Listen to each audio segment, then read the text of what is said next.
Queridos hermanos y hermanas, buenos días. Mes bien chers frères, mes bien Los chères sœurs, saludo bonjour. cordialmente y les Je agradezco por vous haber salue venido hasta cordialement aquí et je vous remercie desde d'être diversos venu lugares. jusqu'ici. La Depuis des inmensidad lieux de si esta divers. tierra lleva a pensar en el L'immensité de largo cette camino terre de nous fait penser au long sanación y chemin reconciliación que estamos afrontando juntos. En efecto, la frase que nos ha acompañado desde marzo, desde que los delegados indígenas me visitaron en Roma, y que caracteriza mi visita aquí entre ustedes es caminar juntos. Walking together, marcher ensemble. Chers frères et sœurs, je vous salue chaleureusement et je vous remercie pour être venus ici de différents endroits. L'immensité de cette terre fait penser à la longueur du parcours de guérison et de réconciliation auquel nous sommes confrontés ensemble.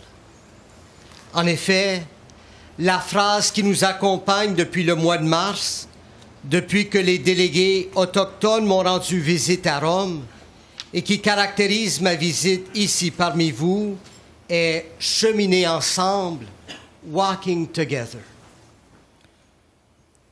He venido a Canadá Je suis venu au Canada comme un ami pour vous rencontrer, pour voir, entendre, apprendre, ressentir comment vivent les peuples autochtones de ce pays. Je ne suis pas venu en touriste. Je suis venu comme un frère pour découvrir en personne les fruits, les bons et les mauvais, produits par les membres de la famille catholique locale tout au long de ces années. Je suis venu avec un esprit de pénitence pour vous dire la douleur que nous portons dans notre cœur en tant qu'Église pour le mal que de nombreux catholiques ont causé en soutenant des politiques d'oppression et injustes.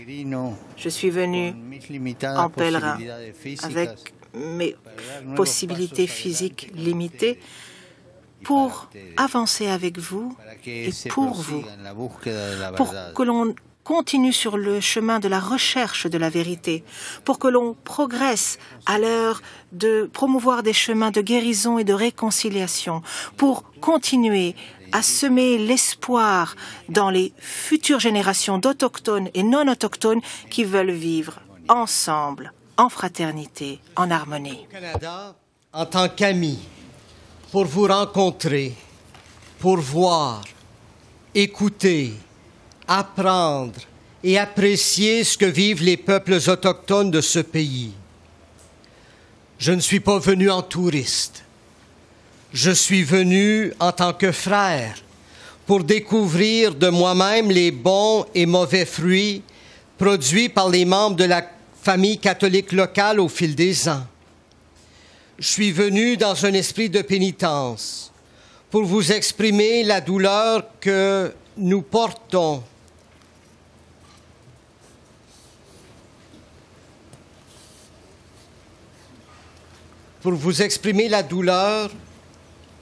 que je porte dans mon cœur et que nous portons comme Église pour le mal qu'un certain nombre de catholiques vous ont causé en soutenant des politiques oppressives et injustes envers vous. Je suis venu comme pèlerin avec mes possibilités physiques limitées pour faire de nouveaux pas en avant avec vous et pour vous, pour poursuivre la recherche de la vérité, pour progresser dans la promotion des parcours de guérison et de réconciliation, pour aller de l'avant en semant l'espérance pour les générations futures d'Autochtones et de non-Autochtones qui souhaitent vivre ensemble fraternellement en harmonie.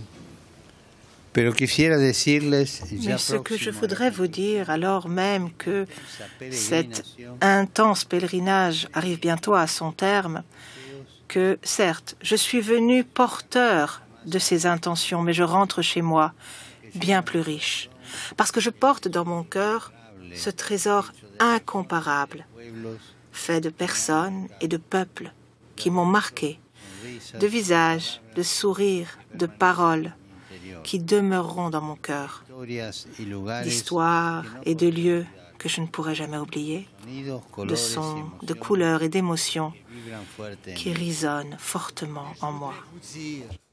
Presque à la fin de cet intense pèlerinage, que si je suis venu animé de ces désirs, je rentre chez moi beaucoup plus enrichi, car je porte dans mon cœur l'incomparable trésor fait de personnes et de peuples qui m'ont marqué, de visages, de sourires et de paroles qui restent en moi, d'histoires et de lieux que je ne pourrai pas oublier, de sons, de couleurs et d'émotions qui vibrent fortement en moi. En vérité, je peux le dire, pendant cette visite, ce sont vos réalités, les réalités autochtones de cette terre qui ont visité mon âme, sont entrées en moi et m'accompagneront pour toujours. J'oserais dire, si vous me le permettez, que maintenant, d'une certaine manière, moi aussi, je sens que je fais partie de votre famille et je me sens honorée. Le souvenir de la fête de Sainte-Anne, vécue aux côtés de diverses générations et de tant de familles autochtones, va demeurer indélébile dans mon cœur. Dans un monde qui malheureusement est si souvent individualiste, comme c'est précieux, ce sentiment de familiarité, de communauté qui est tellement sincère parmi vous. Et comme c'est important de bien cultiver le lien entre les jeunes et les aînés, et d'être les gardiens d'une relation saine et harmonieuse avec toute la création. Je peux dire que lorsque je vous ai rendu visible, ce sont vos réalités, les réalités autochtones de cette terre qui ont visité mon âme. Elles sont entrées en moi et m'accompagneront toujours. J'ose dire, si vous me le permettez, que maintenant, d'une certaine manière, je me sens aussi comme un membre de votre famille et j'en suis honoré. Le souvenir de la fête de Sainte-Anne, vécue ensemble avec différentes générations et de nombreuses familles autochtones, restera indélébile dans mon cœur.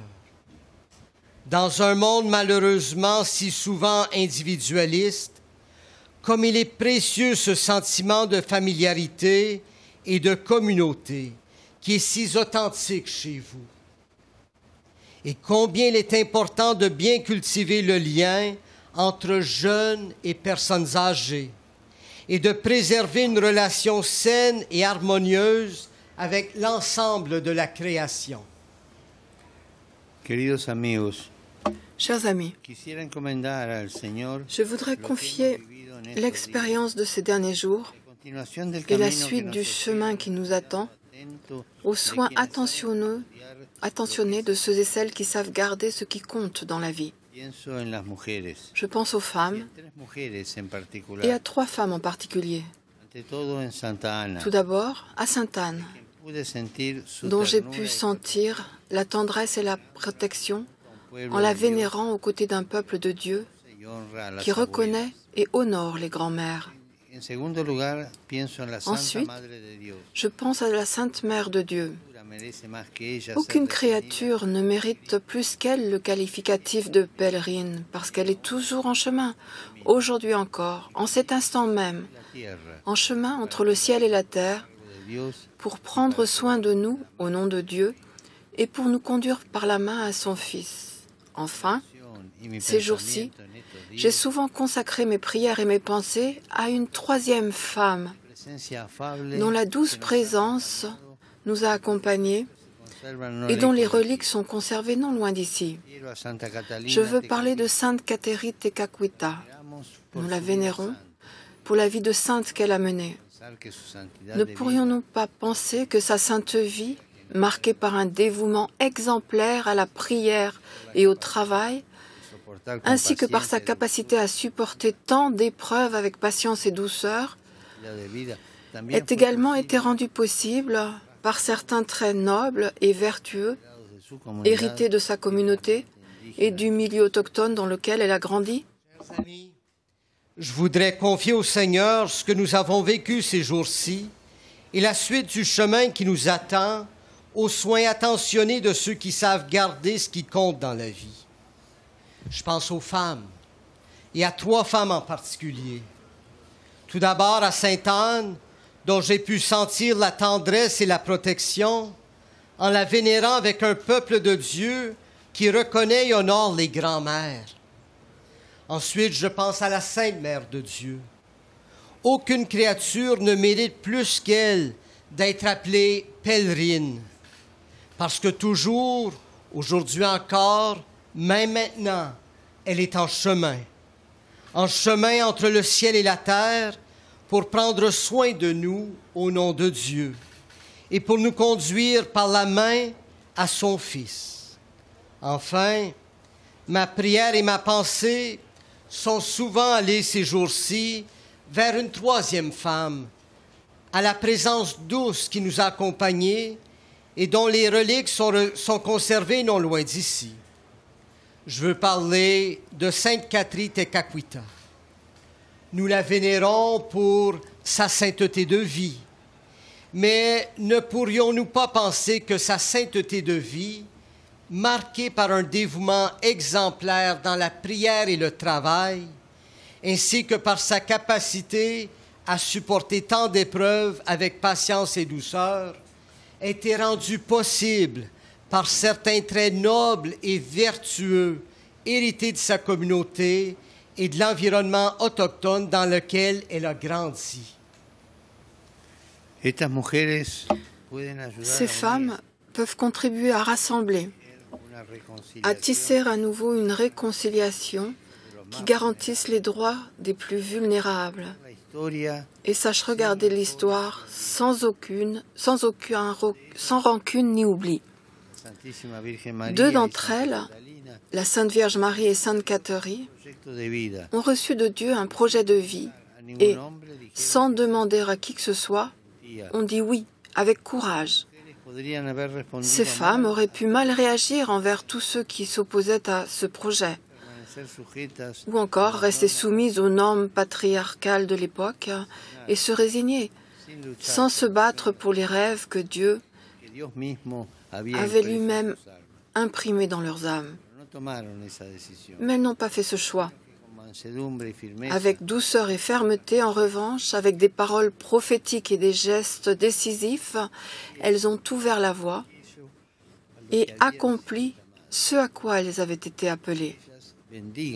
Puissent-elles bénir notre parcours commun, intercéder en notre faveur et en faveur de cette grande œuvre de guérison et de réconciliation si agréable à Dieu. Peuvent contribuer à rassembler, à tisser à nouveau une réconciliation qui garantisse les droits des plus vulnérables et sache regarder l'histoire sans rancune ni oubli. 2 d'entre elles, la Sainte Vierge Marie et Sainte Catherine, ont reçu de Dieu un projet de vie et sans demander à qui que ce soit, ont donné leur oui avec courage. Ces femmes auraient pu mal réagir envers tous ceux qui s'opposaient à ce projet ou rester soumises aux normes patriarcales de l'époque et se résigner, sans se battre pour les rêves de Dieu que Dieu lui-même avait imprimés dans leur âme. Elles n'ont pas fait ce choix, mais avec douceur et fermeté, avec des paroles prophétiques et des gestes décisifs, elles ont ouvert la voie et accompli ce à quoi elles avaient été appelées. Puissent-elles bénir notre parcours commun, intercéder pour nous et pour cette grande œuvre de guérison et de réconciliation si agréable à Dieu. Los bendigo de corazón. Je vous bénis de tout corps et je vous demande, s'il vous plaît, de continuer à prier pour moi. Merci. Je vous bénis de tout cœur et je vous demande, s'il vous plaît, de continuer à prier pour moi.